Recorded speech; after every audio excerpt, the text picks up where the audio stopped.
La noche del 14 de marzo de 2019, Eloísa Vega envió su último mensaje de WhatsApp.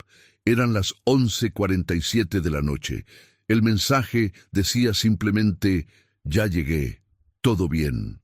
3 palabras que su familia guardaría en sus teléfonos como si fueran una reliquia sagrada.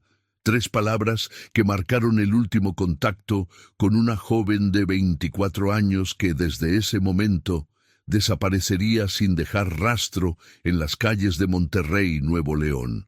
Pero, ¿cómo alguien puede desaparecer en plena ciudad?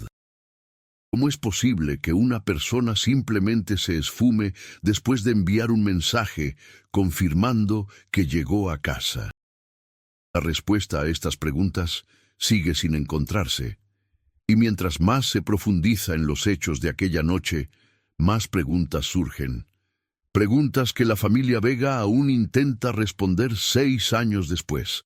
Antes de continuar con esta historia, quiero pedirte un favor. Si esta historia te está atrapando, suscríbete al canal, dale like a este video y déjanos un comentario contando desde dónde nos estás viendo. Tu apoyo nos ayuda a seguir compartiendo historias como esta. Ahora sí, continuemos. Eloísa Vega no era una persona cualquiera. Era la segunda de 4 hermanos en una familia de clase media que vivía en la colonia Country de Monterrey. Su padre, Roberto Vega, trabajaba como ingeniero en una maquiladora. Su madre, Patricia Núñez, era maestra de primaria. Una familia normal, una familia trabajadora, una familia que jamás imaginó que su vida se convertiría en una búsqueda interminable.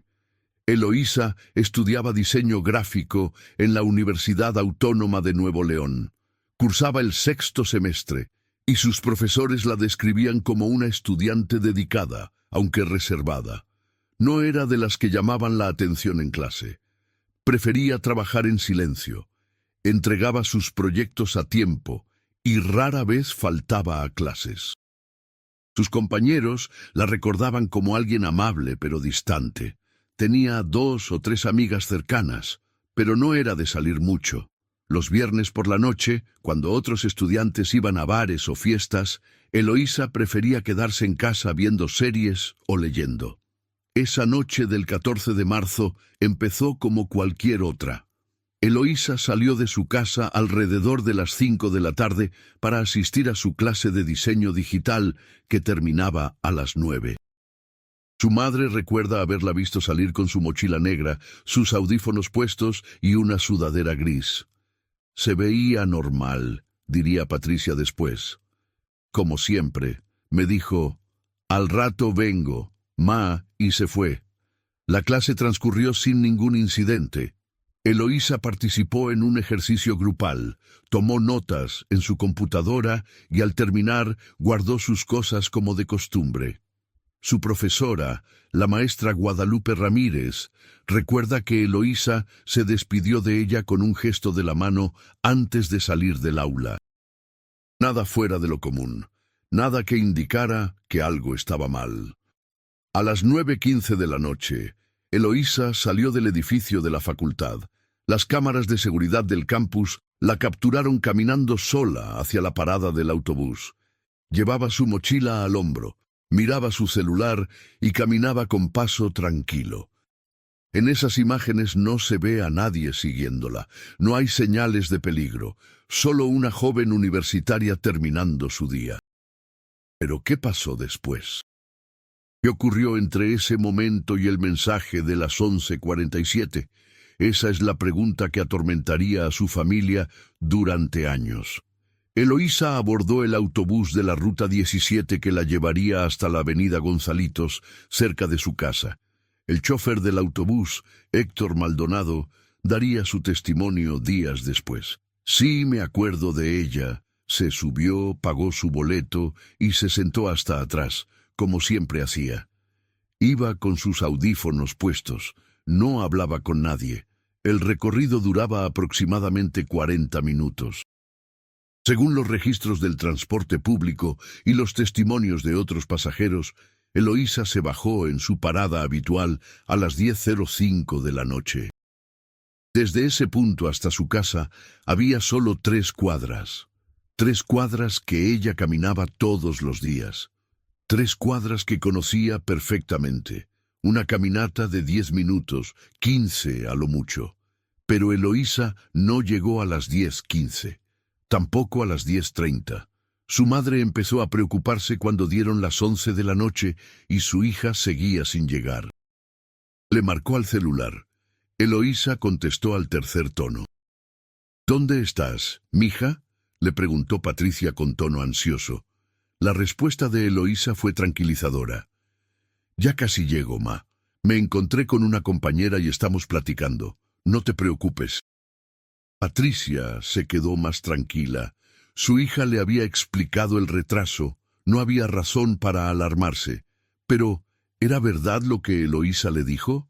¿Realmente se había encontrado con una compañera? Y si era así, ¿quién era esa persona? Porque ninguna de las amigas de Eloísa recordaría haberla visto esa noche. A las 11:47 llegó el mensaje. Ya llegué, todo bien. Patricia lo leyó y se fue a dormir. Roberto ya estaba dormido. Los hermanos de Eloísa también. La casa quedó en silencio.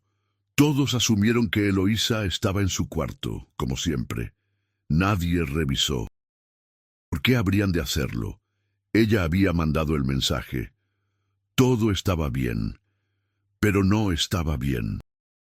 La mañana siguiente, cuando Patricia fue a despertar a Eloísa para que no llegara tarde a clases, encontró su cuarto vacío. La cama estaba hecha. No había señales de que alguien hubiera dormido ahí. La mochila negra no estaba. Los audífonos tampoco. Era como si Eloísa nunca hubiera regresado. El pánico se apoderó de la casa Vega. Roberto llamó inmediatamente a la policía mientras Patricia revisaba el teléfono de su hija una y otra vez, leyendo ese último mensaje como si fuera a revelar algún secreto oculto. Ya llegué. Todo bien. Pero no había llegado. Y nada estaba bien. La policía llegó alrededor de las 9 de la mañana, tomaron la denuncia, hicieron las preguntas de rutina. ¿Eloísa tenía novio? No. ¿Problemas en la escuela? No. ¿Deudas? No. ¿Enemigos? No. Era una joven normal, sin conflictos aparentes, sin razones para huir. Los oficiales dijeron que esperaran 24 horas. Muchas veces los jóvenes se van con amigos y regresan al día siguiente, explicó uno de ellos con tono condescendiente. Pero la familia Vega sabía que esto era diferente. Roberto decidió no esperar. Comenzó a buscar por su cuenta. Recorrió las 3 cuadras entre la parada del autobús y su casa, preguntando en cada negocio, en cada casa. ¿Alguien había visto a su hija la noche anterior? Un vecino, don Alfredo, que tenía una tienda de abarrotes en la esquina, recordó haberla visto pasar alrededor de las 10:15. Iba caminando rápido, mirando su celular, dijo don Alfredo. Pensé que venía hablando por teléfono. Eso no coincidía con la llamada a las 11 de la noche. Si Eloísa había pasado por ahí a las 10:15, ¿dónde estuvo durante los siguientes 45 minutos? ¿Por qué le dijo a su madre que todavía no llegaba? ¿Y desde dónde envió el mensaje de las 11:47? Patricia contactó a las amigas de Eloísa. Ninguna la había visto esa noche. Ninguna había quedado con ella. La compañera con la que supuestamente estaba platicando no existía. O Eloísa había mentido, o algo la obligó a mentir.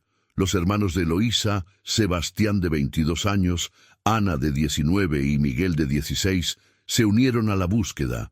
Imprimieron volantes con la foto de su hermana. Una foto reciente donde Eloísa sonreía levemente, con su cabello castaño largo hasta los hombros y sus ojos cafés que miraban directamente a la cámara. Debajo de la foto pusieron: se busca Eloísa Vega, 24 años, desaparecida desde el 14 de marzo. Si la has visto, contacta a... y los números de teléfono de la familia. Pegaron esos volantes por todo Monterrey. en postes, en camiones, en paredes. La imagen de Eloísa comenzó a verse por toda la ciudad, pero nadie llamaba con información útil. Nadie la había visto. Era como si la tierra se la hubiera tragado. La policía finalmente comenzó a investigar seriamente después de 3 días. Revisaron las cámaras de seguridad de los negocios cercanos a la ruta que Eloísa supuestamente había tomado. Y ahí encontraron algo perturbador. Las cámaras de un Oxxo, ubicado a 2 cuadras de la casa de los Vega, captaron a Eloísa a las 11:38 de la noche, 9 minutos antes de enviar el mensaje, pero no estaba sola. Junto a ella caminaba un hombre. Un hombre alto, de complexión robusta, que vestía una chamarra oscura y una gorra. No se le veía el rostro claramente porque mantenía la cabeza agachada, como si supiera dónde estaban las cámaras. Eloísa y este hombre caminaban lado a lado. No parecía que ella estuviera siendo forzada, no había señales de forcejeo, simplemente caminaban juntos. Como si se conocieran, como si tuvieran algún tipo de acuerdo. ¿Quién era ese hombre? ¿Por qué Eloísa estaba con él? ¿Y por qué mintió a su madre sobre con quién estaba? La familia Vega no reconoció al hombre de las imágenes. Los investigadores ampliaron y mejoraron las fotografías, pero la calidad era demasiado baja para identificar rasgos específicos. Lo único claro era su altura, aproximadamente 1,85 metros, y su constitución física robusta. Podría ser cualquier persona. La compañía telefónica proporcionó los registros de llamadas y mensajes de Eloísa. El último mensaje, ese "ya llegué, todo bien", fue enviado desde una antena celular ubicada en la colonia Independencia a más de 5 kilómetros de la casa de los Vega. ¿Por qué Eloísa estaba ahí? ¿Qué hacía en esa zona de la ciudad? La colonia Independencia no era el lugar más seguro de Monterrey. Era conocida por su alta incidencia de delitos. No era un lugar donde una joven de 24 años debería estar a casi medianoche. Los investigadores revisaron el historial de mensajes de Eloísa. Encontraron algo que la familia no esperaba. Mensajes con un número desconocido, mensajes que databan de 2 semanas antes de su desaparición. Los mensajes eran breves, casi crípticos. El número desconocido. ¿Ya lo pensaste? Eloísa. Todavía no estoy segura. El número desconocido. El tiempo se acaba. Eloísa. Lo sé. Dame unos días más. ¿De qué estaban hablando? ¿Qué era lo que Eloísa tenía que pensar? ¿Y por qué el tiempo se acababa? Los días antes de desaparecer, el intercambio se volvió más urgente. El número desconocido. Es ahora o nunca. Eloísa. Ok, el jueves. El número desconocido. ¿Segura? Eloísa. Sí. El jueves era el 14 de marzo, el día que desapareció. Eloísa había planeado encontrarse con esta persona, ¿y por qué no le dijo nada a su familia? La policía rastreó el número. Era un teléfono prepagado comprado en un Electra de la colonia Buenos Aires, pagado en efectivo, sin registro, una vía muerta. Patricia no podía creer lo que estaba descubriendo sobre su hija.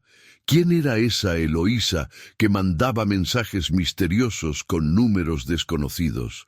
¿Quién era la joven que aparentemente había planeado encontrarse con un extraño?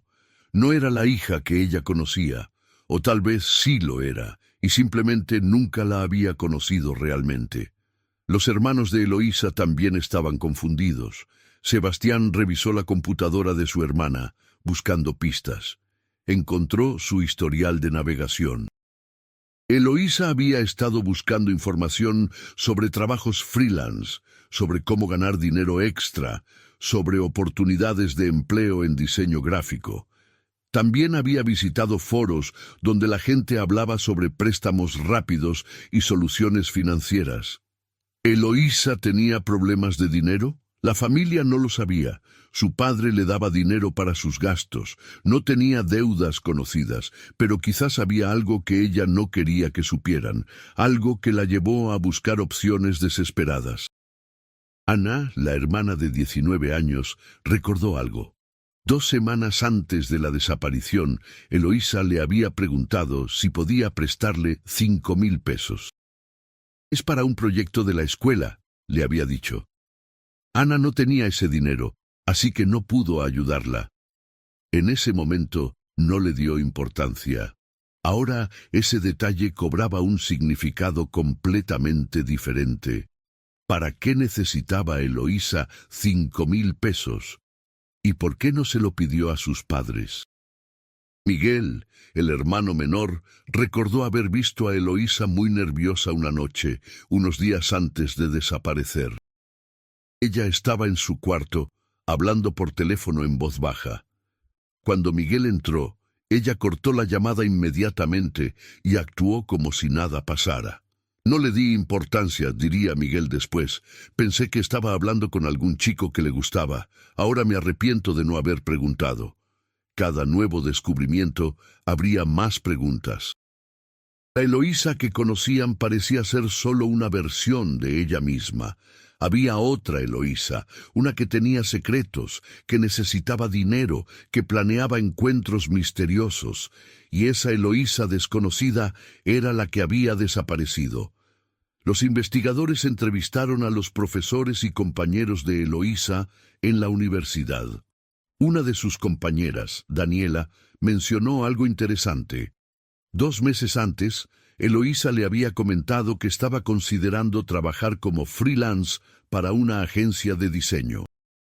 Le dijo que pagaban muy bien, pero que tenía que hacer un tipo de prueba primero, explicó Daniela. Le pregunté de qué agencia se trataba, pero nunca me dio un nombre específico. Solo dijo que era una oportunidad que no podía dejar pasar. ¿Era esa la oportunidad de los mensajes? ¿Y qué tipo de prueba tenía que hacer? Roberto contrató a un investigador privado, un ex policía llamado Fernando Ibarra, que tenía experiencia en casos de personas desaparecidas. Ibarra comenzó a trabajar en paralelo con la policía, siguiendo pistas que los oficiales consideraban poco importantes. Una de esas pistas lo llevó a un café internet en la colonia Independencia, el mismo barrio desde donde Eloísa había enviado su último mensaje. El dueño del café, un hombre de unos 50 años llamado Jorge, recordaba haber visto a una joven que coincidía con la descripción de Eloísa. «Vino aquí como 3 o 4 veces en las últimas semanas», dijo Jorge. «Siempre se sentaba en la misma computadora, la que está más alejada de la puerta. Se quedaba como 1 hora, tal vez 1 hora y media, y luego se iba. Nunca hablaba con nadie. ¿Qué hacía Eloísa en ese café internet cuando tenía computadora en su casa? ¿Qué era tan importante que tenía que ir hasta ese barrio peligroso para usar una computadora pública?» Ibarra revisó la computadora que Eloísa supuestamente había usado. El historial había sido borrado, pero con ayuda de un técnico logró recuperar algunos datos. Lo que encontró fue inquietante. Eloísa había estado visitando sitios web de la Deep Web, esa parte de Internet donde se realizan actividades ilegales. Específicamente, había estado en foros donde se ofrecían trabajos que requerían discreción absoluta, trabajos que pagaban en efectivo, trabajos que, según las descripciones, involucraban transportar paquetes o hacer entregas especiales. ¿Eloísa estaba planeando involucrarse en algo ilegal? ¿Era tan desesperada su situación financiera? ¿Pero qué situación? Nadie en su familia sabía de ningún problema económico. La investigación estaba revelando un lado oscuro de Eloísa que nadie conocía. Una joven que aparentemente estaba dispuesta a tomar riesgos peligrosos. Una joven que mantenía secretos importantes. Y ahora, una joven que había desaparecido sin dejar rastro. Patricia y Roberto estaban devastados. Cada nuevo descubrimiento los alejaba más de la hija que creían conocer. No entendemos nada, repetía Patricia entre lágrimas. ¿Cómo no nos dimos cuenta de que algo andaba mal? ¿Cómo pudimos ser tan ciegos? Pasaron las semanas. Los volantes con la foto de Eloísa se fueron decolorando con la lluvia y el sol. La policía seguía investigando, pero sin pistas sólidas. El hombre de las cámaras nunca fue identificado. El número de teléfono prepagado nunca se volvió a usar. Y el último mensaje, ese "ya llegué, todo bien", seguía siendo un misterio. ¿Dónde estaba Eloísa? ¿Seguía viva? Y si lo estaba, ¿por qué no se comunicaba con su familia? ¿O acaso no podía hacerlo? 3 meses después de la desaparición, la familia Vega recibió una llamada anónima. Una voz distorsionada, imposible de identificar si era hombre o mujer, dijo: «Dejen de buscar». Eloísa tomó su decisión, ya no volverán a verla. Y colgaron. ¿Qué significaba eso? ¿Eloísa se había ido por voluntad propia? ¿O era una advertencia de alguien que sabía qué le había pasado? La policía intentó rastrear la llamada, pero venía de otro teléfono prepagado, desde una antena en el centro de Monterrey.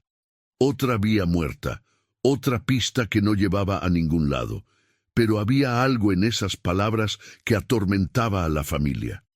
Eloísa tomó su decisión. ¿Qué decisión? ¿La de irse? ¿La de involucrarse en algo peligroso? ¿O la decisión de no? La familia se negaba a considerar esa posibilidad.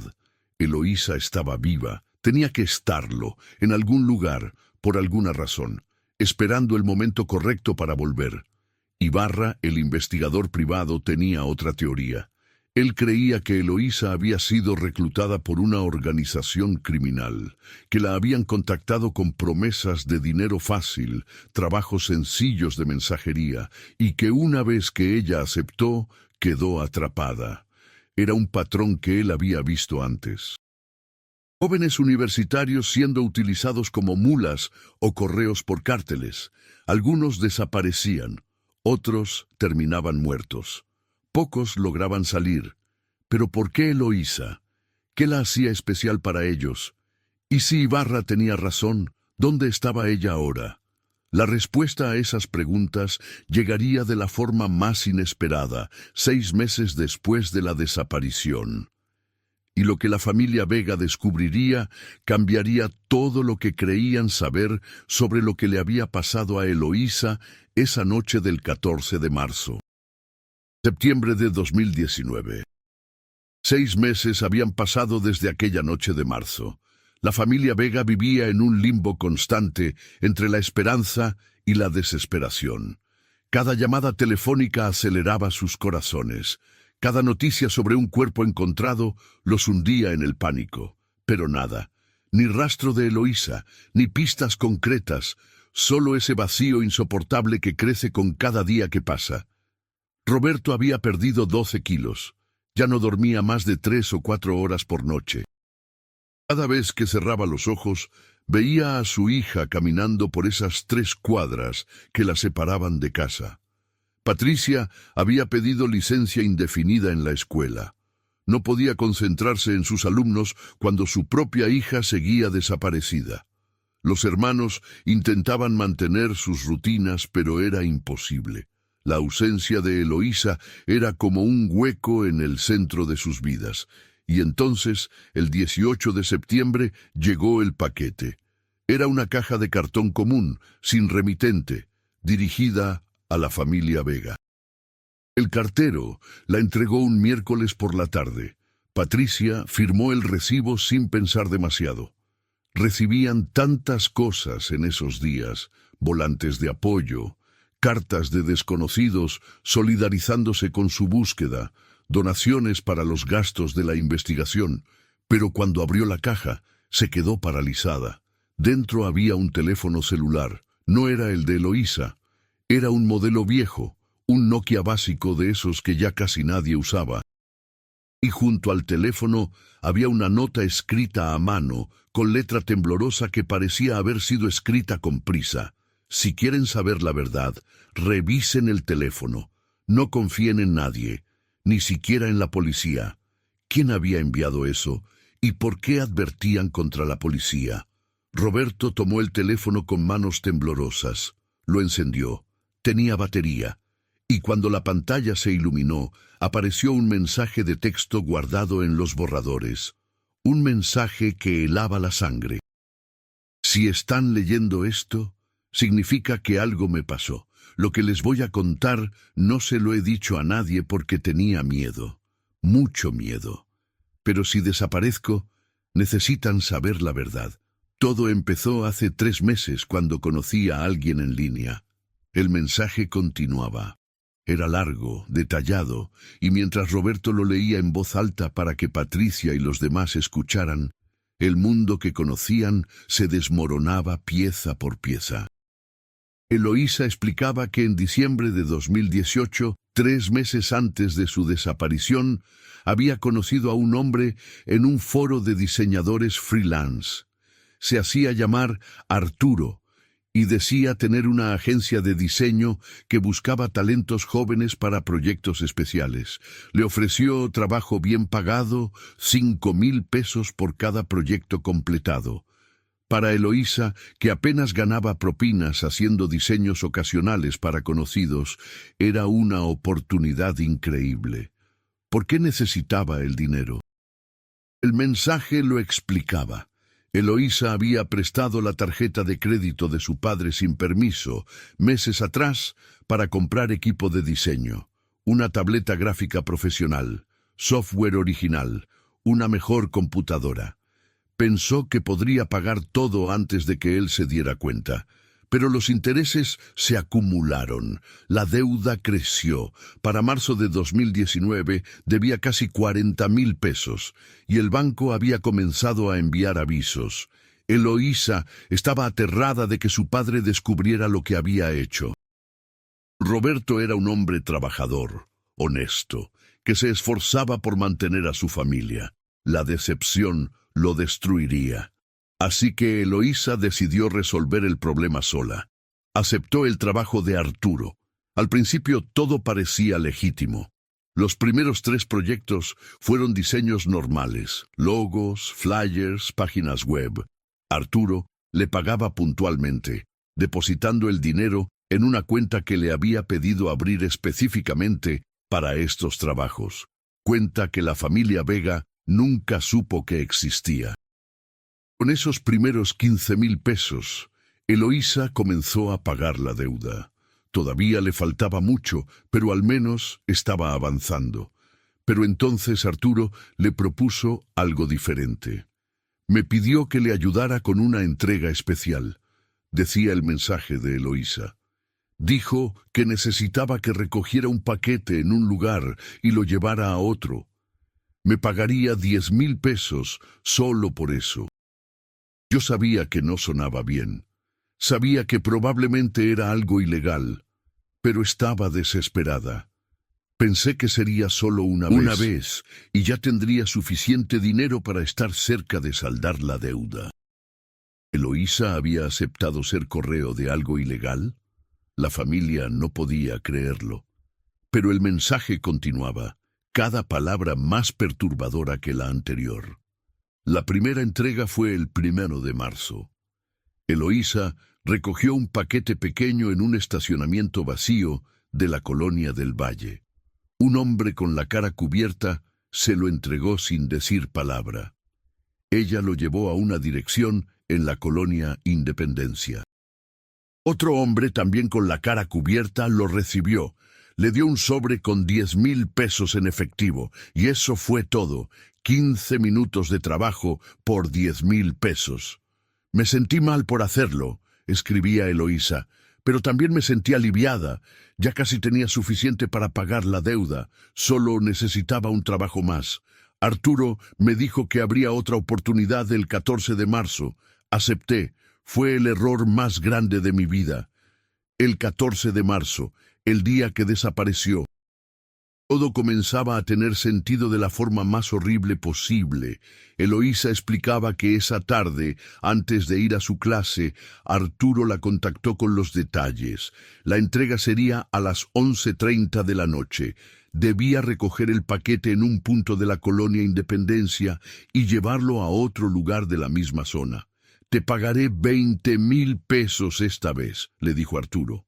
«Es el doble porque es un paquete más importante, pero necesito que seas muy discreta, no le digas a nadie. Y borra este mensaje después de leerlo». Eloísa aceptó. Esa noche, cuando salió de clase y su madre la llamó preguntando dónde estaba, mintió. No estaba con una compañera.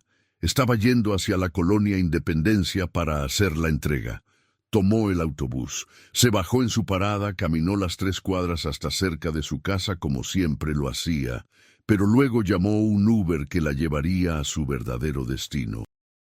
El hombre que aparecía con ella en las cámaras de seguridad del Oxxo no era un secuestrador, era su conductor de Uber. Simplemente caminaban juntos hacia donde él había estacionado. Eloísa se veía tranquila porque en ese momento pensaba que todo estaba bajo control, que en una hora tendría los 20,000 pesos y su pesadilla financiera terminaría. «Llegué al punto de recogida a las 11:20», continuaba el mensaje. Era una casa abandonada en la colonia Independencia. Había un hombre esperando afuera. No era el mismo de la vez anterior. Este era más alto, más intimidante. Me dio el paquete. Era más grande que el anterior. Pesaba más. Pregunté qué había dentro. Él me dijo que eso no me importaba. Solo debía llevarlo a la dirección que me darían.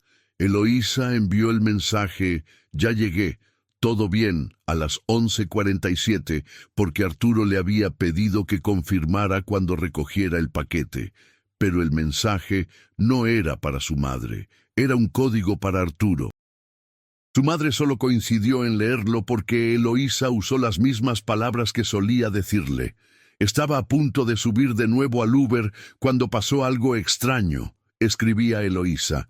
«Otro carro llegó. De ahí salieron 2 hombres. El conductor de mi Uber se asustó y se fue. Los 2 hombres me rodearon. Uno me quitó el paquete. El otro me agarró del brazo. Me dijeron que tenía que ir con ellos. Grité. Intenté soltarme, pero eran más fuertes». El mensaje terminaba ahí, abruptamente, como si Eloísa hubiera sido interrumpida mientras escribía, o como si no hubiera podido continuar porque lo que venía después era demasiado horrible para ponerlo en palabras. La familia Vega estaba destrozada. Patricia sollozaba incontrolablemente. Roberto apretaba el teléfono con tanta fuerza que sus nudillos se habían puesto blancos. Sebastián, Ana y Miguel se abrazaban, procesando lo que acababan de escuchar. Su hermana no había sido secuestrada al azar. Se había metido en algo peligroso, intentando proteger a su familia de su error, y ahora estaba pagando las consecuencias. Pero ¿quién había enviado ese teléfono? ¿Cómo habían conseguido ese mensaje de Eloísa? ¿Y dónde estaba ella ahora, 6 meses después? Roberto llamó inmediatamente a Fernando Ibarra, el investigador privado. Ibarra llegó en menos de 1 hora. Cuando leyó el mensaje, su expresión se volvió grave. «Esto cambia todo», dijo. Eloísa estaba trabajando para una organización criminal, probablemente transportando drogas o dinero, y parece que fue interceptada por un grupo rival. Esto es mucho más peligroso de lo que pensábamos. ¿Pero por qué alguien les enviaría esa información ahora, 6 meses después? Ibarra tenía una teoría. Alguien que sabe lo que pasó quiere que ustedes sepan la verdad. Tal vez alguien con remordimientos, o tal vez alguien que quiere que ustedes presionen a las autoridades para que investiguen. Porque si este mensaje es real, y yo creo que lo es, entonces la policía debería haber encontrado más pistas. La advertencia en la nota cobraba sentido. No confíen en nadie, ni siquiera en la policía. Había oficiales corruptos involucrados. ¿Era por eso que la investigación no había avanzado? En Monterrey, como en muchas ciudades de México, la infiltración del crimen organizado en las instituciones era una realidad que nadie quería admitir, pero todos conocían. Ibarra sugirió algo arriesgado. Necesitamos investigar por nuestra cuenta, sin involucrar a la policía oficial. Tengo contactos, gente que puede averiguar cosas que nosotros no podemos. Pero va a ser peligroso si Eloísa realmente estaba trabajando con el crimen organizado y fue interceptada por rivales. Estamos hablando de gente que no duda en matar. Y si empezamos a hacer preguntas, podríamos convertirnos en objetivos también. Roberto no dudó ni un segundo. No me importa el peligro. Es mi hija. Necesito saber qué le pasó. Necesito encontrarla, esté viva o... No pudo terminar la frase. La posibilidad de que Eloísa estuviera muerta era demasiado dolorosa para verbalizarla. Ibarra comenzó su investigación paralela. Contactó a informantes en los bajos fondos de Monterrey, gente que conocía los movimientos del crimen organizado. Preguntó discretamente sobre entregas interceptadas, sobre correos desaparecidos, sobre cualquier cosa que pudiera relacionarse con el caso de Eloísa.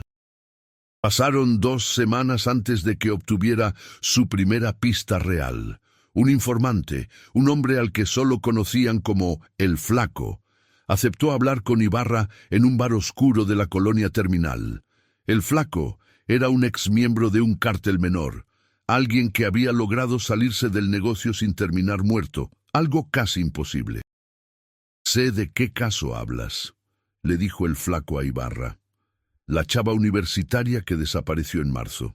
«Sí», corrió la voz en ese entonces. Era un trabajo de los Rojos. Los Rojos era un grupo criminal conocido en la zona por su control del tráfico de drogas en ciertas colonias de Monterrey. «¿Qué sabes sobre ella?», preguntó Ibarra, conteniendo su ansiedad. El Flaco encendió un cigarro. Tomó una larga calada. Era una mula novata. Ni siquiera sabía lo que estaba transportando. Los Rojos la reclutaron porque necesitaban gente que no levantara sospechas. Una estudiante universitaria es perfecta para ese tipo de trabajos. Pero la noche del 14 de marzo algo salió mal. Muy mal. ¿Qué había salido mal? El Flaco explicó que los Rojos estaban moviendo un cargamento importante esa noche. No solo drogas, sino dinero. Mucho dinero. Millones de pesos que debían ser transportados de un punto a otro de la ciudad. Pero alguien había filtrado la información. Un grupo rival, los Zafiros, se enteró. Decidieron interceptar la operación. Los Zafiros montaron un operativo esa noche, continuó el Flaco. Interceptaron varias entregas, la de la chava era una de ellas. Cuando ella llegó al punto de recogida, los Zafiros ya estaban ahí esperando.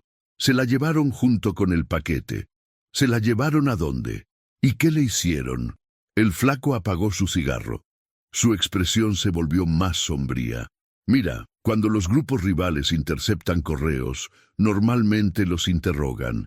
Quieren saber quién los contrató, cuáles son las rutas, quiénes son los otros involucrados, y después se quedó callado. No necesitaba terminar la frase. Todos sabían lo que pasaba después. Ibarra sintió que se le revolvía el estómago. Tenía que preguntarle algo que no quería saber, pero necesitaba preguntar. ¿Está muerta? El Flaco lo miró directamente a los ojos. No lo sé con seguridad. Lo que sí sé es que los Zafiros la tuvieron en una casa de seguridad en las afueras de la ciudad, por lo menos durante los primeros días. Pero después de eso, se perdió el rastro. Algunos dicen que la eliminaron. Otros dicen que la mantuvieron como rehén para negociar con los Rojos, pero nunca hubo negociación. Los Rojos simplemente la dieron por perdida. ¿La habían dado por perdida? ¿Así de poco valía una vida humana para esa gente? ¿Dónde está esa casa de seguridad?, preguntó Ibarra. El flaco anotó una dirección en una servilleta, pero ya no la usan. La abandonaron hace meses. Si van a buscar ahí, no creo que encuentren nada. Estos tipos son cuidadosos, no dejan evidencia. Ibarra le pagó al flaco por la información y salió del bar. Tenía que decirle a la familia Vega lo que había descubierto. Pero, ¿cómo les dices a unos padres que su hija probablemente fue interrogada, torturada y eliminada por un grupo criminal? ¿Cómo destruyes la esperanza que es lo único que los mantiene funcionando? Decidió contarles solo parte de la información. Les dijo que había confirmado que Eloísa fue interceptada por un grupo rival y llevada a una casa de seguridad. No mencionó la parte sobre los interrogatorios o sobre darla por perdida. Todavía no. Primero necesitaba revisar esa casa él mismo. La dirección que el flaco le dio estaba en las afueras de Monterrey, en una zona semirural, donde las casas estaban separadas por grandes extensios de tierra vacía. Era el lugar perfecto para una casa de seguridad. Nadie escucharía gritos. Nadie vería lo que pasaba adentro. Ibarra fue acompañado de un colega, otro ex policía que ahora trabajaba como investigador privado. Llegaron a la dirección al amanecer, cuando había suficiente luz, pero la zona estaba todavía tranquila. La casa era pequeña, de un solo piso, pintada de blanco, pero con la pintura descascarándose. Las ventanas estaban cubiertas con tablones de madera. El jardín estaba invadido de maleza, claramente abandonada. Entraron con cuidado. La puerta principal estaba entreabierta, colgando de una sola bisagra.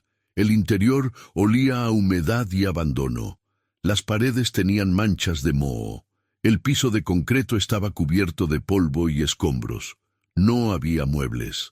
Solo 4 habitaciones vacías y un baño inmundo. Pero en una de las habitaciones del fondo, Ibarra encontró algo que le detuvo el corazón. Manchas en el piso. Manchas oscuras que habían intentado limpiar pero que todavía eran visibles. Parecían sangre. Y en una esquina, escondido debajo de un pedazo de madera suelta, encontró un audífono. Un audífono blanco, marca Apple, el mismo modelo que Eloísa usaba según la descripción de su familia. ¿Era de ella? ¿Eloísa había estado en esa casa? ¿Y esas manchas eran su sangre? Ibarra tomó fotografías de todo, recogió el audífono con guantes para no contaminar posible evidencia. Necesitaba mostrarle esto a la familia, pero también necesitaba prepararse para su reacción. Porque encontrar ese audífono en una casa de seguridad abandonada, rodeado de manchas que parecían sangre, no era señal de nada bueno. Cuando Roberto vio el audífono, lo reconoció inmediatamente. «Es de ella», susurró. «Le regalé esos audífonos en su cumpleaños del año pasado. Tiene sus iniciales grabadas». Y efectivamente, cuando Ibarra revisó más de cerca, en el pequeño espacio entre el audífono y el cable, había 3 letras diminutas grabadas con láser. E.B. N. Eloísa Vega Núñez. Patricia se derrumbó. «Está muerta», dijo entre sollozos. «Mi niña está muerta. Nunca va a volver». Pero Roberto se negaba a rendirse. «No sabemos eso. Solo sabemos que estuvo en esa casa. Pero no hay cuerpo. Hasta que no haya un cuerpo. Ella sigue viva para mí». Ibarra entendía esa negación. Era la última línea de defensa contra el horror total de aceptar la pérdida. Pero él sabía por experiencia que encontrar pertenencias de una víctima en una casa de seguridad abandonada rara vez terminaba bien. Las manchas de sangre lo confirmaban. Algo terrible había pasado ahí. Decidieron llevar el audífono a la policía junto con las fotos de la casa, pero la reacción de los oficiales fue decepcionante. «Sin un cuerpo no podemos confirmar nada», dijo el detective a cargo del caso. «Y estas casas abandonadas se usan para muchas cosas. No podemos asegurar que las manchas sean sangre, y si lo son, no sabemos de quién. «Tienen las iniciales de mi hija grabadas en el audífono», gritó Roberto, frustrado. «¿Qué más necesitan?» «Señor Vega, entiendo su frustración», respondió el detective con tono condescendiente. «Pero necesitamos más evidencia antes de declarar esto como un homicidio. Seguiremos investigando». Pero no lo hicieron. La investigación oficial se estancó de nuevo. Los meses pasaban y no había avances. Era como si la policía no quisiera realmente resolver el caso, o peor, como si alguien no les dejara resolverlo. La advertencia de la nota seguía resonando en las mentes de la familia. No confíen en nadie, ni siquiera en la policía. Cada día que pasaba, esa advertencia parecía más acertada. Y entonces, en diciembre de 2019, 9 meses después de la desaparición, llegó otro paquete. Otra caja sin remitente. Dentro había una memoria USB y una nota que decía: «La verdad completa está aquí. Pero verla les va a costar. ¿Están seguros de querer saber?» ¿Qué había en esa memoria USB? Videos, fotos, evidencia de lo que realmente le pasó a Eloísa en esa casa de seguridad. Y más importante, ¿quién seguía enviándoles estas cosas? ¿Alguien que la había conocido? ¿Un testigo? ¿O alguien que estuvo directamente involucrado en su desaparición? Roberto conectó la memoria USB a su computadora con manos temblorosas. Había un solo archivo, un video. Duración, 3 minutos y 42 segundos. Antes de abrirlo, miró a su familia. «¿Están seguros de que quieren ver esto?», preguntó. Todos asintieron, aunque el miedo era palpable en el ambiente. Roberto hizo clic en el video. La pantalla se puso negra por un segundo, y luego apareció una imagen que ninguno de ellos olvidaría jamás. Era Eloísa, estaba viva, pero lo que estaban a punto de ver en ese video cambiaría todo lo que creían saber sobre su desaparición. Y la verdad que revelaría sería mucho más oscura de lo que cualquiera de ellos podría haber imaginado. El cursor del mouse se quedó suspendido sobre el archivo de video durante varios segundos. Roberto respiraba agitadamente. Patricia había cerrado los ojos como si no verlo fuera a cambiar lo que estaban a punto de descubrir. Sebastián, Ana y Miguel se habían acercado a la pantalla, incapaces de resistir la necesidad de saber. Fernando Ibarra estaba de pie detrás de ellos, con su libreta en mano, listo para tomar notas de cualquier detalle importante. Roberto hizo clic. La pantalla se llenó con la imagen granulada de lo que parecía ser una habitación pequeña. Las paredes eran de concreto desnudo. Una sola bombilla colgaba del techo, proporcionando luz amarillenta y débil. Y ahí, sentada en una silla de plástico, estaba Eloísa. Patricia ahogó un grito. Su hija estaba viva. O al menos lo había estado cuando grabaron ese video. Pero el alivio inicial se transformó rápidamente en horror al ver su condición. Eloísa tenía el labio partido. Un moretón oscuro rodeaba su ojo izquierdo. Su ropa, la misma sudadera gris que llevaba la noche que desapareció, estaba sucia y rasgada. Pero lo más perturbador era su expresión. Sus ojos, normalmente llenos de vida, se veían vacíos, derrotados. Eloísa miraba directamente a la cámara. Sus manos estaban en su regazo, temblando levemente. Cuando comenzó a hablar, su voz sonaba ronca, como si hubiera estado gritando durante horas, o llorando. «Mamá, papá, si están viendo esto, significa que algo salió mal, muy mal». Hizo una pausa, tragó saliva con dificultad. «Necesito que sepan que lo siento. Siento muchísimo haberles mentido. Siento haber sido tan tonta. Siento haber pensado que podía resolver mis problemas sola sin pedirles ayuda». Las lágrimas comenzaron a rodar por las mejillas de Eloísa. Tomé la tarjeta de crédito de papá sin permiso. Gasté dinero que no era mío, y cuando me di cuenta de la deuda, entré en pánico. Tenía tanto miedo de decepcionarlos, de que pensaran que era una hija horrible, que tomé la peor decisión de mi vida. Roberto sintió que se le partía el corazón. Todo este tiempo, su hija había estado cargando con esa culpa, con ese miedo, y él nunca se dio cuenta. ¿Qué clase de padre era que no notaba cuando su hija estaba desesperada? Conocí a alguien en línea que me ofreció trabajo, continuó Eloísa. Pensé que eran trabajos legítimos de diseño, y al principio lo eran, pero luego me pidieron que hiciera entregas. Sabía que no era legal, pero necesitaba el dinero. Solo iba a ser una vez más, una última vez, y tendría suficiente para pagar la deuda. Su voz se quebró, pero esa última vez todo se complicó. La imagen tembló un poco, como si alguien hubiera movido la cámara. Eloísa miró hacia un lado, asustada. Una voz masculina fuera de cuadro dijo algo ininteligible. Eloísa asintió y volvió a mirar a la cámara. La noche del 14 de marzo fui a recoger un paquete, pero cuando llegué había otros hombres ahí. No eran de los rojos, el grupo que me había contratado. Eran de un grupo rival. Me agarraron, me quitaron el paquete y me trajeron aquí.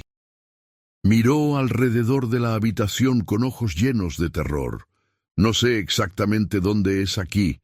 Nos movemos cada pocos días, pero necesito que sepan algo importante.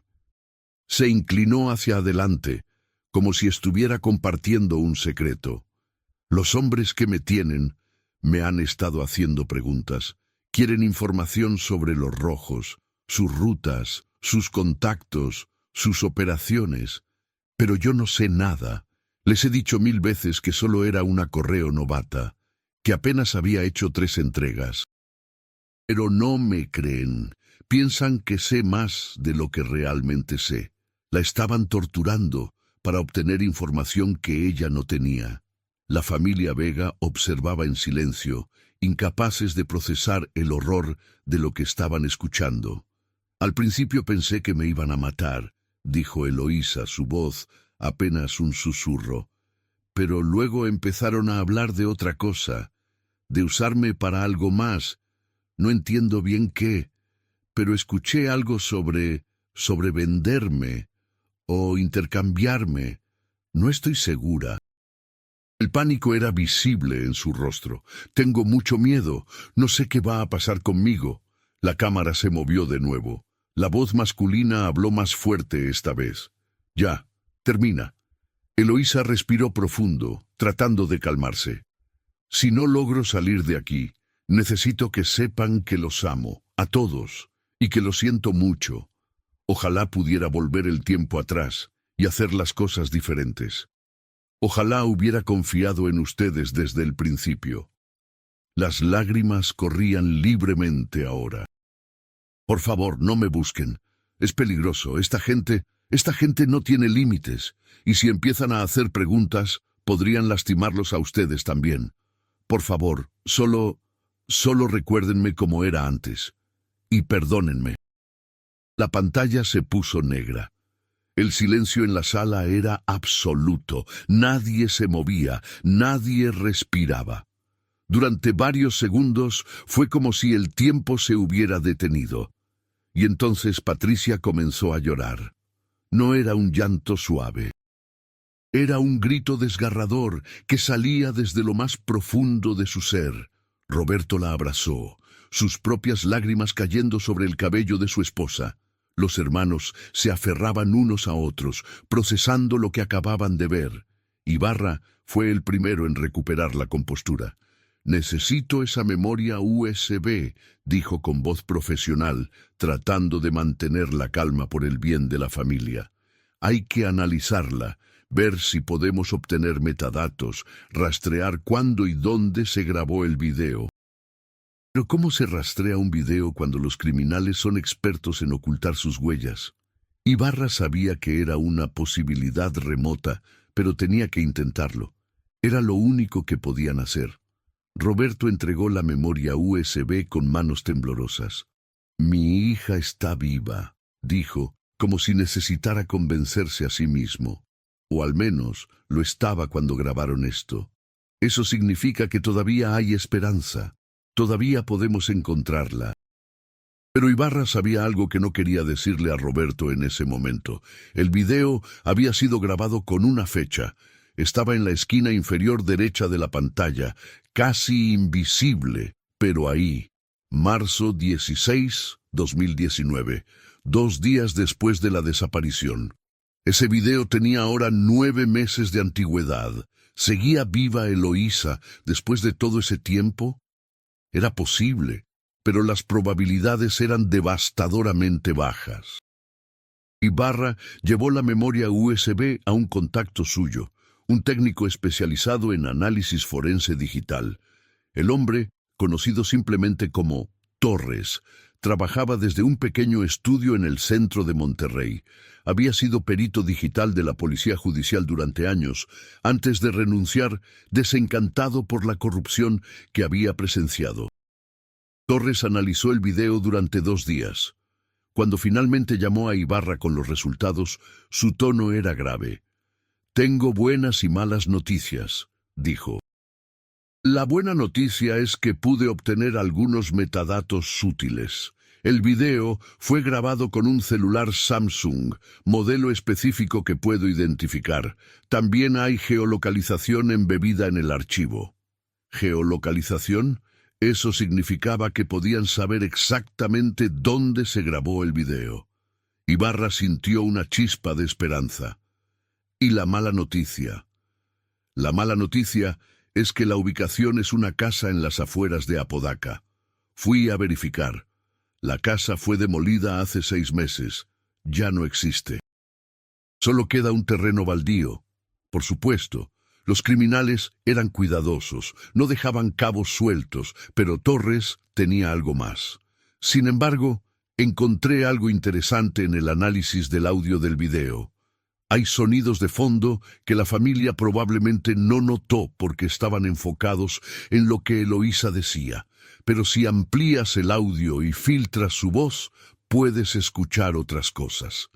Torres le envió a Ibarra un archivo de audio procesado. Cuando Ibarra lo escuchó, sintió que se le erizaba la piel. En el fondo, muy tenue pero perceptible, se escuchaba otra voz. Una voz femenina. Y estaba diciendo algo en inglés. «Please, I want to go home. Please». Había otra persona ahí, otra mujer retenida contra su voluntad. ¿Cuántas víctimas tenían estos criminales? Ibarra decidió no compartir esa información con la familia Vega todavía. Ya estaban suficientemente traumatizados. Pero eso abría una nueva línea de investigación. Si había otras víctimas, tal vez había otras familias buscando a sus seres queridos. Tal vez podrían unir fuerzas. Comenzó a buscar en bases de datos de personas desaparecidas, específicamente mujeres jóvenes que hubieran desaparecido en Monterrey alrededor de las mismas fechas que Eloísa. Lo que encontró fue escalofriante. En los primeros 3 meses de 2019 habían desaparecido 8 mujeres entre 18 y 25 años en el área metropolitana de Monterrey. 8. Y esos eran solo los casos reportados oficialmente. ¿Cuántas más no habían sido reportadas? Una de esas mujeres era estadounidense, Melissa Crawford, una estudiante de intercambio de Texas que había desaparecido el 8 de marzo, 6 días antes que Eloísa. Sus padres habían venido a México a buscarla, pero la investigación no había avanzado. La última vez que la vieron fue saliendo de una fiesta en la colonia San Pedro. Después de eso, nada. ¿Podría ser Melissa la voz que se escuchaba en el video? Ibarra contactó a la familia Crawford. Le enviaron fotos de Melissa, descripción física, información sobre su vida. Melissa estudiaba español en la UDEM, era aventurera, Le gustaba la fotografía.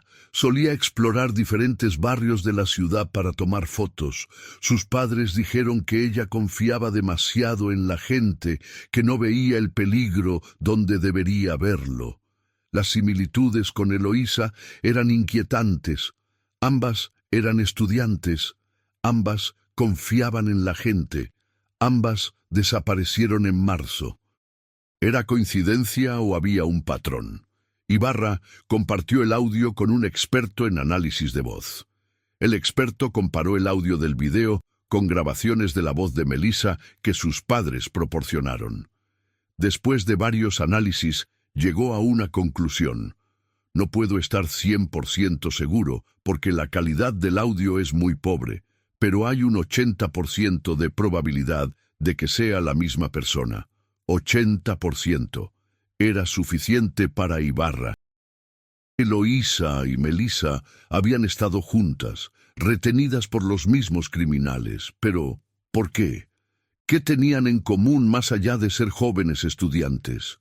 La respuesta llegó de la forma más horrible posible. Un informante de Ibarra, alguien diferente a el flaco, lo contactó con información urgente. «Necesitas ver esto», le dijo por teléfono. «Nos vemos en el mismo lugar de siempre». Se encontraron en un estacionamiento vacío a las 3 de la madrugada.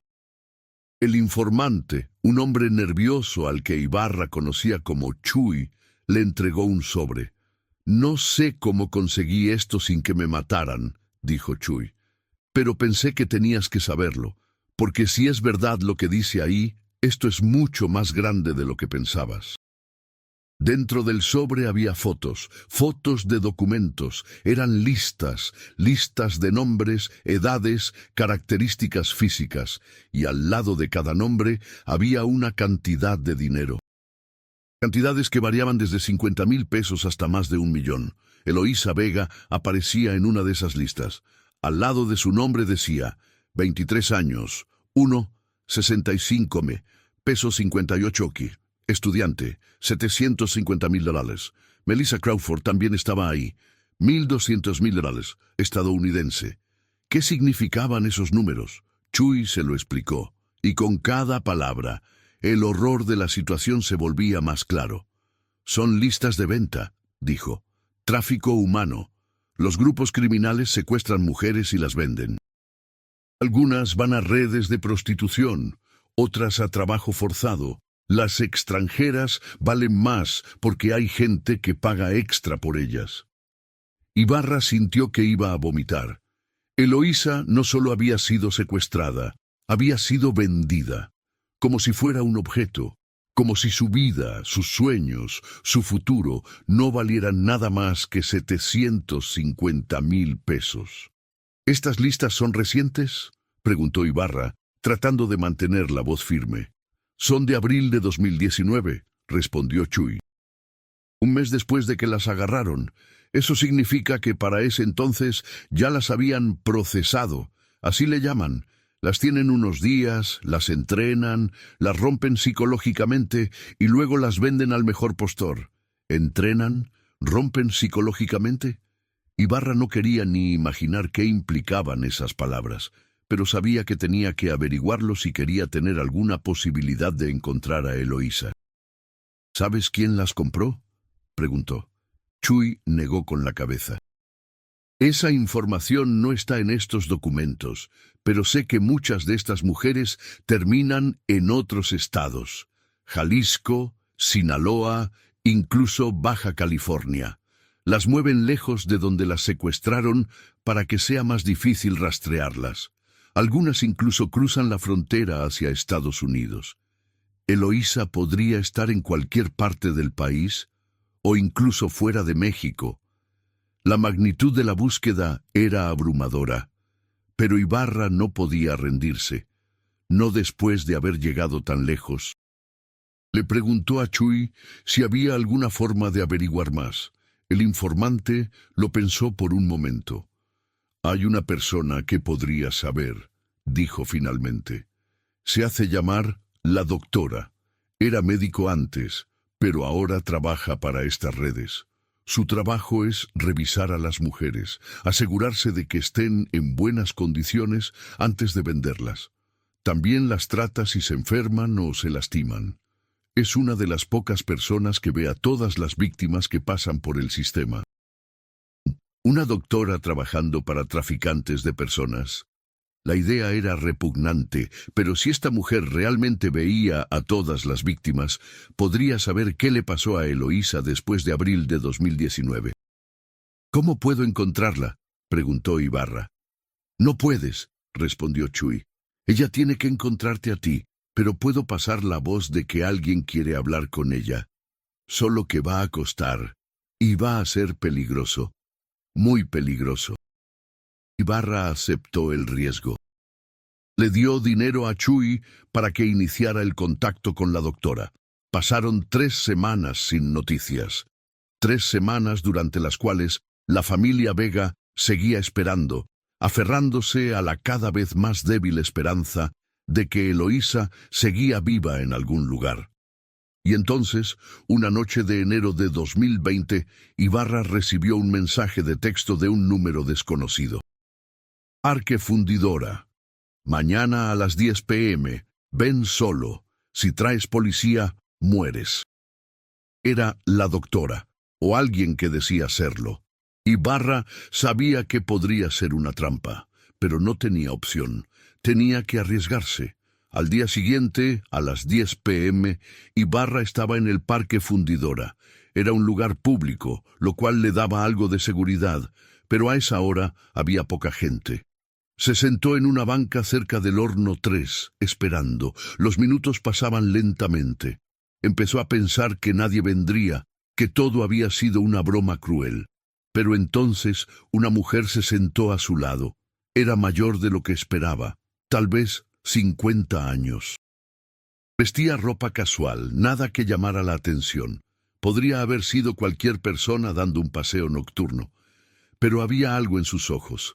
Una frialdad, una ausencia de empatía que te hacía sentir incómodo. ¿Fernando Ibarra?, preguntó sin mirarlo. Sí.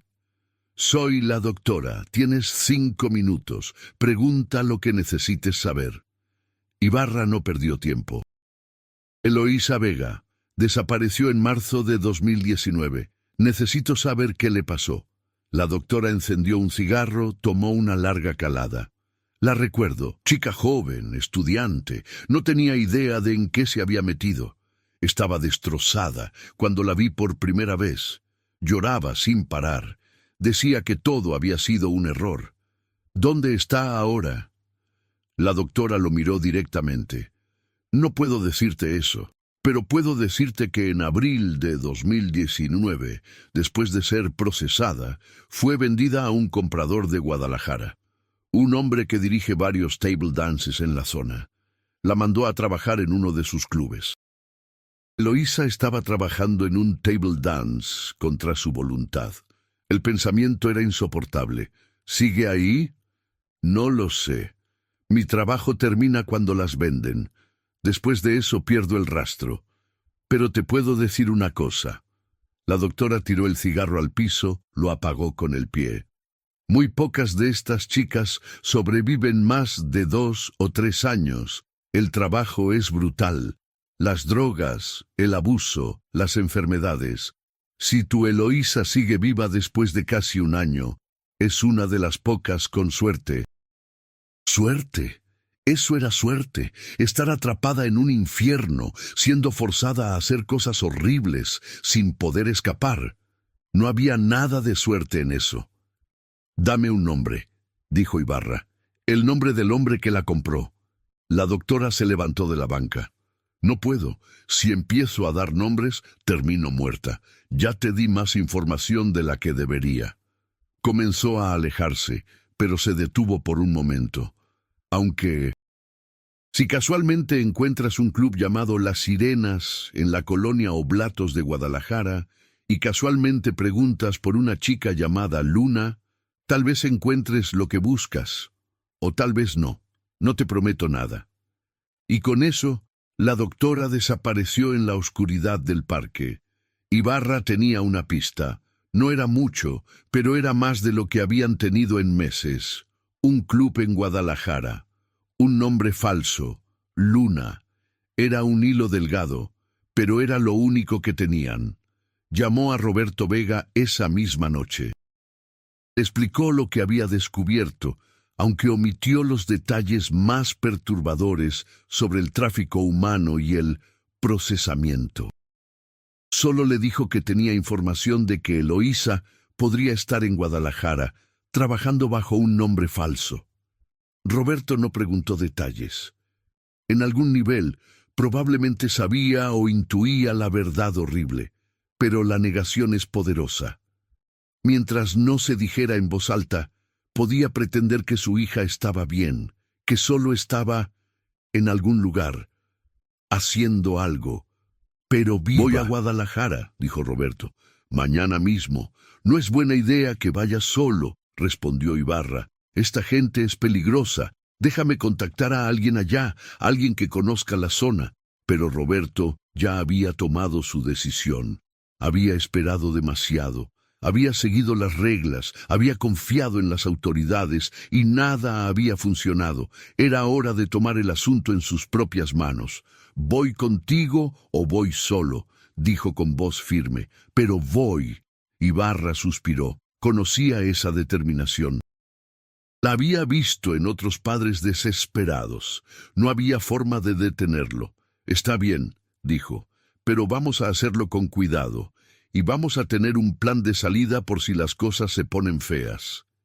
Al día siguiente, Roberto e Ibarra tomaron un autobús a Guadalajara. El viaje duró 6 horas. Durante todo ese tiempo, Roberto estuvo en silencio, mirando por la ventana, perdido en sus pensamientos. ¿Qué le diría a Eloísa cuando la encontrara? ¿Cómo la traería de vuelta? ¿En qué condición estaría su hija después de todo lo que había pasado? Llegaron a Guadalajara al atardecer. Rentaron un cuarto en un hotel modesto cerca de la estación de autobuses. Ibarra tenía un contacto en la ciudad, un ex colega que ahora trabajaba como guardia de seguridad privado.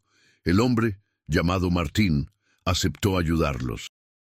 «Conozco ese club», dijo cuando Ibarra le mencionó las sirenas. «Es un lugar pesado, controlado por los Zafiros, el mismo grupo que secuestró a tu chica. Van a tener seguridad, cámaras, gente armada. No pueden simplemente entrar y sacarla». «Entonces, ¿qué sugieres?», preguntó Ibarra. Martín lo pensó por un momento. «Necesitan ir como clientes, entrar, pedir una copa, observar, ver si realmente está ahí. Si la encuentran, pueden hablar con ella discretamente, tal vez darle un teléfono, una forma de contacto. Pero sacarla de ahí por la fuerza es imposible. Sería suicidio». Esa noche, Roberto e Ibarra fueron al Club Las Sirenas. Estaba ubicado en una calle oscura de la colonia Oblatos, un barrio conocido por su vida nocturna de dudosa reputación. El exterior del club era discreto, casi invisible. Solo un letrero de neón rosa con la silueta de una sirena indicaba que era un negocio de entretenimiento para adultos. Pagaron la entrada y entraron. El interior era exactamente lo que esperaban. Luces tenues, música fuerte, mesas dispersas alrededor de un escenario central donde bailaban mujeres con poca ropa. El aire olía a cigarros y alcohol barato. Hombres de todas las edades estaban sentados, tomando, viendo el show con ojos vidriosos. Roberto sintió que se le revolvía el estómago. ¿Su hija estaba en un lugar como este? ¿Forzada a bailar para estos hombres? El pensamiento era insoportable, pero tenía que mantener la compostura. No podía llamar la atención. Se sentaron en una mesa en la parte de atrás. Ordenaron cervezas que no tenían intención de tomar. Y esperaron. Las bailarinas iban y venían. Algunas se veían experimentadas, moviéndose con confianza en el escenario. Otras parecían incómodas, nuevas en el ambiente. Pero ninguna era Eloísa. Después de 2 horas, Roberto comenzó a perder la esperanza. Tal vez la doctora les había dado información falsa. Tal vez Eloísa había sido movida a otro lugar, o tal vez... Y entonces la vio. Salió de detrás de una cortina al fondo del club. Llevaba un vestido corto plateado que brillaba bajo las luces.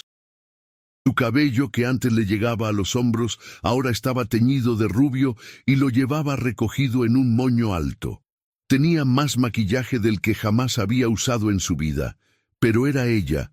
No había duda. Roberto reconocería a su hija en cualquier lugar, bajo cualquier circunstancia. «Es ella», susurró a Ibarra, su voz quebrándose. «Es mi niña». Eloísa subió al escenario. La música cambió a una canción más lenta y comenzó a bailar. Sus movimientos eran mecánicos, ensayados, sin alma. Como si no estuviera realmente ahí, como si su mente estuviera en otro lugar, disociándose de lo que su cuerpo estaba haciendo. Roberto quiso levantarse, correr hacia el escenario, abrazarla, sacarla de ahí, pero Ibarra lo agarró del brazo. «No», dijo firmemente, «no aquí. Hay seguridad por todos lados. Tienes que esperar el momento correcto». Pero ¿cuándo sería el momento correcto? ¿Y cómo podrían acercarse a ella sin alertar a los guardias del club? La situación parecía imposible. Habían encontrado a Eloísa, pero ella podría estar aún más lejos de casa que cuando estaba desaparecida, porque ahora estaba siendo vigilada, controlada, atrapada en un sistema diseñado específicamente para que nunca pudiera escapar. Y mientras Roberto observaba a su hija bailar en ese escenario, algo en su interior se rompió. Pero al mismo tiempo, algo más se endureció. Una determinación feroz. Una promesa silenciosa. No importaba cuánto tiempo tomara. No importaba qué tuviera que hacer. Iba a sacar a su hija de ese infierno. Aunque fuera lo último que hiciera en su vida, Roberto no pudo dormir esa noche. Cada vez que cerraba los ojos veía a su hija en ese escenario, bailando con los ojos vacíos, como si su alma hubiera abandonado su cuerpo. La imagen lo perseguía. La chica que había criado, que había enseñado a andar en bicicleta, que había consolado cuando tuvo su primera decepción amorosa, ahora era Luna, una bailarina en un club controlado por criminales. Y él no podía hacer nada, todavía no. Ibarra y Martín pasaron toda la madrugada diseñando un plan. Tenían que ser cuidadosos. El Club Las Sirenas no era un lugar cualquiera. Estaba vigilado constantemente, cámaras en cada esquina, guardias de seguridad en la entrada y dentro del local. Y según Martín, el dueño del lugar, un hombre conocido como El Tigre, era uno de los operadores más brutales de los zafiros. Si sospechaba que alguien intentaba sacar a una de sus chicas, las consecuencias serían letales. La única forma de acercarse a ella, explicó Martín, es durante una sesión privada. Los clientes pueden pagar por tiempo a solas con las bailarinas en cuartos separados. Ahí no hay cámaras, solo un guardia afuera, pero tienen 5 minutos como máximo antes de que alguien venga a revisar. 5 minutos. Sería suficiente tiempo para que Roberto hablara con su hija. Para explicarle que estaban ahí para rescatarla, para darle esperanza después de casi un año de infierno. Al día siguiente, Roberto regresó al club. Esta vez fue solo. Ibarra y Martín esperaban afuera en un carro, listos para intervenir si algo salía mal. Roberto entró con el corazón latiéndole tan fuerte que pensó que todos en el club podrían escucharlo. Pidió una cerveza. Esperó. Eloísa apareció alrededor de las 11 de la noche. Se veía diferente a como la había visto el día anterior. Más cansada, más derrotada. Se movía entre las mesas, sonriendo mecánicamente a los clientes, aceptando tragos que le ofrecían. Roberto tuvo que hacer un esfuerzo sobrehumano para no llorar ahí mismo. Cuando Eloísa pasó cerca de su mesa, Roberto levantó la mano para llamar su atención. Ella se acercó con su sonrisa profesional, esa sonrisa que no llegaba a sus ojos. «¿Quieres compañía, guapo?» preguntó con voz suave pero sin emoción. Roberto casi pierde la compostura al escuchar su voz. Era Eloísa, su niña, pero también era Luna, esta versión destruida de su hija. Sí, logró decir, me gustaría tiempo a solas contigo. Eloísa asintió sin mirarlo realmente. Son 2,000 pesos por media hora. La cifra le dolió a Roberto por razones que iban más allá del dinero. Su hija había sido reducida a una transacción comercial. Pagó. Un guardia de seguridad los escoltó a un cuarto privado en la parte trasera del club. Era pequeño, apenas suficiente para un sofá y una mesita. Las paredes eran delgadas. Podías escuchar la música del club aún adentro. El guardia se quedó afuera, con la puerta entreabierta. Eloísa se sentó en el sofá, preparándose para lo que sea que este cliente quisiera. Pero Roberto no se sentó. Se quedó de pie, mirándola fijamente, y entonces habló, su voz quebrándose con cada palabra. Eloísa, soy yo, soy tu papá. La reacción fue inmediata. Eloísa se quedó paralizada. Sus ojos, que habían estado vacíos y distantes, de repente se llenaron de terror. No, susurró. No, no, no, esto no está pasando. Tienes que irte, ahora. Mija, vine a sacarte de aquí, dijo Roberto, dando un paso hacia ella. Tu mamá, tus hermanos, todos te estamos buscando, sabemos lo que pasó y no te juzgamos. Solo queremos que vuelvas a casa. Las lágrimas comenzaron a correr por el rostro de Eloísa, arruinando su maquillaje. No puedes estar aquí, dijo con voz desesperada. Si te ven hablando conmigo, si sospechan algo, te van a matar, y a mí también. Por favor, tienes que irte. No me voy sin ti. ¿No entiendes? Eloísa se levantó del sofá, agitada. No puedes simplemente sacarme de aquí. Me tienen vigilada todo el tiempo. Si intento escapar, me encuentran. Ya lo intenté 2 veces. La primera vez me golpearon tan fuerte que estuve 3 días sin poder caminar. La segunda vez se detuvo, su cuerpo temblando. No quiero hablar de la segunda vez. Pero aprendí la lección. No hay escape. Roberto sintió que se le partía el alma. Tiene que haber una forma. Por favor, mija, dame una oportunidad. Tenemos gente que puede ayudar. Podemos ir a la policía, podemos... ¿La policía? Eloísa soltó una risa amarga, sin humor. El Tigre tiene policías en su nómina. La mitad de los clientes que vienen aquí son oficiales. No hay nadie que pueda ayudarme. Nadie. El guardia tocó a la puerta. 2 minutos, dijo con voz áspera. Roberto se estaba quedando sin tiempo. Sacó su teléfono del bolsillo, uno que Ibarra había preparado específicamente para este momento. Era un celular simple, prepagado, imposible de rastrear. «Toma esto», dijo, extendiéndolo hacia Eloísa. «Guárdalo. Hay un solo número guardado, es mío. Cuando estés lista, cuando veas una oportunidad, llámame. No importa cuándo, no importa la hora, estaré esperando». Eloísa miró el teléfono como si fuera una bomba. «No puedo. Si lo encuentran, escóndelo bien, en algún lugar donde nunca busquen». Roberto le puso el teléfono en la mano, cerrando sus dedos alrededor de él. «Por favor, mija, no te estoy pidiendo que escapes mañana, solo que mantengas este teléfono, que sepas que hay esperanza, que sepas que tu familia no te ha abandonado y nunca lo hará». La puerta se abrió. El guardia entró. Se acabó el tiempo.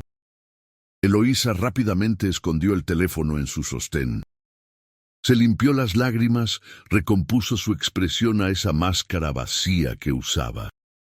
«Gracias por tu tiempo», le dijo a Roberto con voz profesional, como si fueran extraños. Pero cuando sus ojos se encontraron por un segundo, Roberto vio algo ahí. Un destello de la hija que conocía. Un destello de esperanza.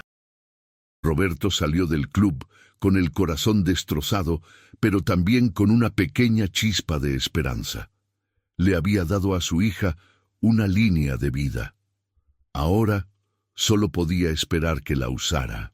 Los días siguientes fueron tortura. Roberto se quedó en Guadalajara esperando.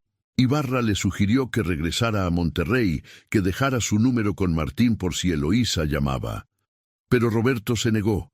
No iba a dejar la ciudad sabiendo que su hija estaba ahí.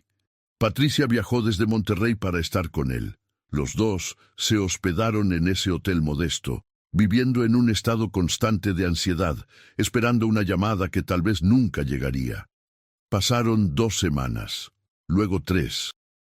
El teléfono no sonaba. Roberto comenzaba a perder la esperanza. Tal vez Eloísa había tirado el teléfono. Tal vez lo habían encontrado y la habían castigado. Tal vez había decidido que era más seguro quedarse donde estaba que arriesgarse a escapar.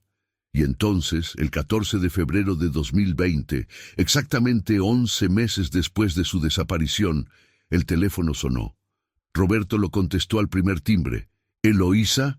Silencio del otro lado, solo respiración agitada. «Mija, ¿eres tú?» «Papá». La voz era apenas un susurro. «Ayúdame, por favor». El corazón de Roberto se aceleró. «¿Dónde estás? Dime dónde estás, y voy por ti ahora mismo». «Estoy en el club, pero hay una forma de salir, una ventana en el baño del 3er piso. Da a un callejón. Mañana, a las 3 de la madrugada, ese es el momento en que hay menos guardias. Ese es mi único chance. Estaré ahí», prometió Roberto. «Te lo prometo, mija. Esta vez sales de ahí». La línea se cortó. Roberto llamó inmediatamente a Ibarra y Martín. Diseñaron un plan rápido. Martín conseguiría un carro con placas falsas. Estarían estacionados en el callejón a las 2:45 a.m. Cuando Eloísa saliera por la ventana, la recogerían y saldrían de la ciudad lo más rápido posible. Tenían que llegar a Monterrey antes de que el tigre se diera cuenta de que ella había escapado. Era arriesgado. Había 1000 cosas que podían salir mal, pero era la única oportunidad que tendrían. La noche del 15 de febrero, a las 2:30 a.m., Roberto, Patricia, Ibarra y Martín estaban en el callejón detrás del Club Las Sirenas. El carro estaba encendido, listo para salir en cualquier momento. Patricia no paraba de rezar en voz baja.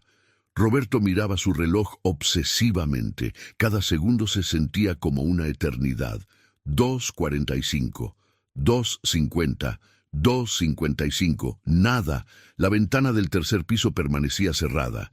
3:00 a.m., el momento acordado, pero no pasaba nada. «Tal vez no pudo», susurró Patricia. «Tal vez la están vigilando». 3:05. Roberto comenzaba a entrar en pánico. Algo había salido mal. ¿Habían descubierto el teléfono? ¿La habían atrapado intentando escapar? Y entonces, a las 3:08, la ventana se abrió. Una figura pequeña apareció en el marco. Era Eloísa. Llevaba ropa oscura, el cabello atado en una cola. Miró hacia abajo, hacia el callejón, buscando. Roberto salió del carro, agitando los brazos para que lo viera. Eloísa lo vio. Por un segundo, sus ojos se encontraron a través de la oscuridad, y entonces ella saltó. Fue una caída de aproximadamente 4 metros. Eloísa aterrizó mal, torciéndose el tobillo. Gritó de dolor. Roberto corrió hacia ella, la levantó en brazos. «Te tengo», dijo. «Ya te tengo, mija». Pero no era tan fácil. De repente, luces se encendieron dentro del club. Voces gritaban. Habían descubierto que ella faltaba, y sabían hacia dónde había ido. «¡Vámonos, ahora!», gritó Martín desde el carro. Roberto cargó a Eloísa hasta el vehículo. Patricia la recibió en el asiento trasero, abrazándola y llorando. Martín aceleró. Las llantas chirriaron contra el pavimento. Salieron del callejón justo cuando 2 hombres salían del club por la puerta trasera, gritando y apuntando hacia ellos. Uno de los hombres sacó un arma. Disparó. El vidrio trasero del carro se hizo añicos. Patricia gritó, cubriéndose y cubriendo a Eloísa con su cuerpo. Martín zigzagueaba por las calles, tratando de perder a sus perseguidores. «Están siguiéndonos», gritó Ibarra mirando por el espejo retrovisor. Una camioneta negra venía detrás de ellos, acercándose rápidamente. Martín conocía las calles de Guadalajara. Tomó giros cerrados, pasó semáforos en rojo, condujo por calles de un solo sentido en dirección contraria. Poco a poco, la camioneta comenzó a quedarse atrás. Después de 10 minutos de persecución, finalmente la perdieron. Pero no podían detenerse todavía. Siguieron conduciendo. Salieron de Guadalajara, tomaron la carretera hacia Monterrey. Durante todo el camino, nadie habló mucho. Eloísa estaba acurrucada en el asiento trasero, en los brazos de su madre, llorando en silencio. Patricia le acariciaba el cabello, susurrándole palabras de consuelo. Roberto no paraba de mirar hacia atrás, asegurándose de que nadie lo siguiera. Llegaron a Monterrey al amanecer, pero no podían ir directamente a casa de los Vega. Si los Zafiros querían recuperar a Eloísa, ese sería el primer lugar donde buscarían. Martín los llevó a una casa de seguridad, un departamento pequeño en las afueras de la ciudad que pertenecía a un amigo suyo. «Pueden quedarse aquí un tiempo», dijo, «hasta que las cosas se calmen». ¿Pero se calmarían alguna vez? Roberto sabía que habían hecho enemigos poderosos. El tigre no dejaría ir a Eloísa fácilmente. Ella representaba una inversión perdida. Y más importante, representaba un precedente peligroso. Si otras chicas se enteraban de que alguien había logrado escapar, podrían intentarlo también. Eso no podía permitirse. Durante las siguientes semanas, la familia Vega vivió en ese departamento, prácticamente escondidos. Sebastián, Ana y Miguel venían a visitarlos cuando podían, siempre siendo cuidadosos de no ser seguidos. Eloísa comenzó a hablar sobre lo que había vivido, pero solo en pequeños fragmentos.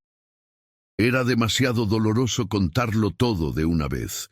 Habló sobre las primeras semanas después de ser secuestrada, cómo la habían encerrado en cuartos sin ventanas, cómo la habían privado de comida y agua cuando se resistía, cómo la habían amenazado con lastimar a su familia si no cooperaba. Habló sobre el entrenamiento, ese proceso brutal diseñado para romper la voluntad de las víctimas. Habló sobre las otras chicas que había conocido, cada una con su propia historia desgarradora. Habló sobre Melissa, la estudiante estadounidense. Habían estado juntas durante los primeros meses. Melissa fue la que la ayudó a sobrevivir, la que le enseñó cómo disociarse durante los momentos más horribles, cómo mantener una parte de su mente segura e intocada. Pero Melissa había sido vendida a un comprador diferente. La última vez que Eloísa la vio fue en abril de 2019. Nunca supo qué le pasó después. Roberto contactó a la familia Crawford, los padres de Melissa, y les contó lo que Eloísa había compartido. Les dio esperanza de que su hija podría seguir viva en algún lugar. Ellos agradecieron la información y prometieron continuar buscándola. Ibarra sugirió que deberían intentar una última cosa, hacer pública la historia de Eloísa. No con todos los detalles, pero lo suficiente para exponer lo que estaba pasando. Si los medios cubren esto, explicó, será más difícil para los Zafiros intentar algo contra ustedes. La atención pública podría ser su mejor protección. Después de mucho debatir, la familia decidió hacerlo. En marzo de 2020, exactamente un año después de la desaparición de Eloísa, organizaron una conferencia de prensa. Eloísa no apareció públicamente por seguridad, pero Roberto habló en su nombre. Contó su historia, desde la deuda hasta el reclutamiento, desde el secuestro hasta el rescate. Los medios locales cubrieron la historia. Algunos nacionales también. Se volvió viral en redes sociales. La reacción fue mixta. Algunos apoyaron a la familia, elogiando su valentía por exponer el tráfico humano. Otros los criticaron, diciendo que Eloísa se había metido en eso voluntariamente al aceptar trabajar con criminales.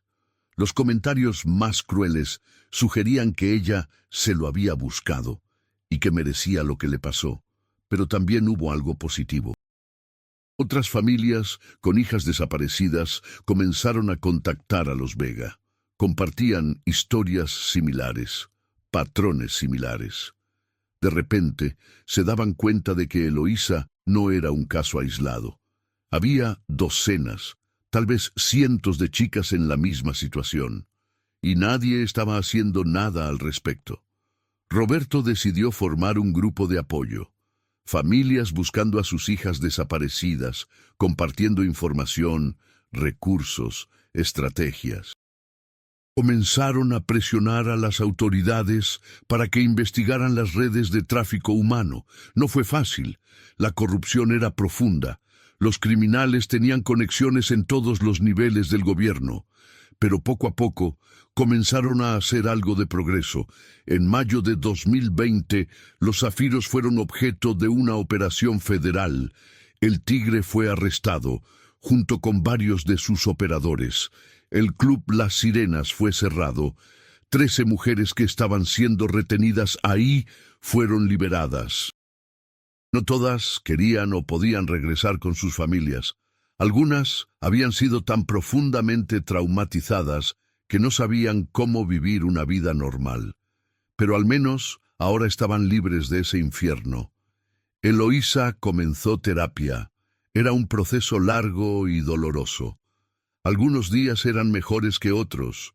Había noches en que despertaba gritando, reviviendo las pesadillas de su cautiverio. Había días en que no podía salir de la cama, abrumada por la depresión y el trauma. Pero también había momentos de luz, momentos en que reía con sus hermanos, momentos en que ayudaba a su madre en la cocina. Pequeños pasos hacia la recuperación. Un día, casi 6 meses después de su rescate, Eloísa le pidió a su padre que la llevara a la universidad. Quería retomar sus estudios. Roberto tenía miedo. Estaba lista para eso. No sería demasiado pronto, pero Eloísa insistió. Necesito recuperar mi vida, dijo. Necesito volver a ser yo, o al menos una nueva versión de mí. Su regreso a la UNL no fue fácil. Algunos compañeros la miraban con lástima, otros chismeaban sobre ella, pero también había quienes la apoyaban. Sus profesoras, especialmente la maestra Guadalupe Ramírez, fueron increíblemente comprensivas. Le dieron extensiones en sus trabajos. La apoyaron cuando tenía días difíciles, y lentamente, muy lentamente, Eloísa comenzó a sanar. Nunca sería la misma persona que era antes. El trauma había cambiado algo fundamental en ella. Pero también la había hecho más fuerte de formas que nunca imaginó. Comenzó a ayudar a otras sobrevivientes de tráfico humano, compartiendo su historia, ofreciendo esperanza. 2 años después de su rescate, en febrero de 2022, Eloísa finalmente se graduó de la universidad con su título en diseño gráfico. Toda su familia estuvo ahí. Roberto lloró durante toda la ceremonia. Ver a su hija en ese escenario, usando su toga y birrete, recibiendo su diploma, era algo que pensó que nunca vería. Después de la ceremonia, Eloísa abrazó a su padre. «Gracias», le susurró, «por nunca rendirte, por seguir buscándome cuando todos los demás perdieron la esperanza, por darme esa segunda oportunidad de vida». Roberto no podía hablar. Solo la abrazó más fuerte, agradeciendo a quien fuera que escuchara que su hija estaba ahí, viva, recuperándose, sobreviviendo. ¿La historia de Eloísa tuvo un final feliz? No exactamente. Todavía cargaba con las cicatrices físicas y emocionales de lo que había vivido. Todavía tenía pesadillas. Todavía había días en que la ansiedad la paralizaba. La recuperación no era lineal. Había recaídas, momentos oscuros. Pero estaba viva, estaba libre y estaba luchando. Cada día era una batalla, pero era una batalla que ella elegía pelear. En cuanto a los criminales, algunos fueron capturados, otros siguen operando. El tráfico humano no se detuvo con el arresto de El Tigre. Hay otros que tomaron su lugar. Hay otras chicas siendo reclutadas ahora mismo, cayendo en las mismas trampas, siendo prometidas dinero fácil, siendo engañadas y luego atrapadas.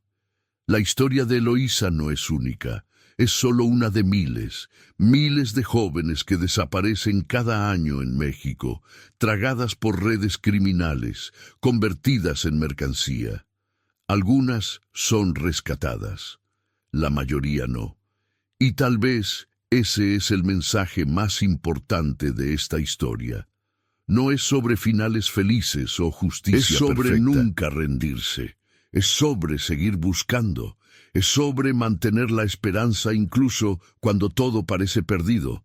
Porque si Roberto Vega había aprendido algo en esos 2 años de búsqueda incesante, era esto: mientras haya vida, hay posibilidad. Mientras haya amor, hay fuerza para continuar. Y mientras haya familias dispuestas a luchar, hay esperanza de que algún día, tal vez, el ciclo de violencia termine. Hoy, Eloísa trabaja con una organización sin fines de lucro que ayuda a sobrevivientes de tráfico humano. Usa sus habilidades de diseño para crear campañas de concientización. Habla en escuelas, advirtiendo a jóvenes sobre los peligros del reclutamiento criminal, y mantiene viva la memoria de las chicas que no lograron escapar. Chicas como Melissa, chicas cuyos nombres nunca sabremos, porque al final esa es la verdadera historia detrás del último mensaje de Eloísa. No fue el mensaje de WhatsApp que envió esa noche de marzo de 2019. El verdadero último mensaje es el que vive ahora, cada día, en su trabajo, en su testimonio, en su sobrevivencia. Un mensaje que dice: no estás sola, hay esperanza, vale la pena seguir luchando. Y si su historia puede salvar aunque sea una vida más, entonces todo el dolor, todo el sufrimiento, todo el horror habrá tenido al menos un pequeño fragmento de significado, porque algunas historias no terminan.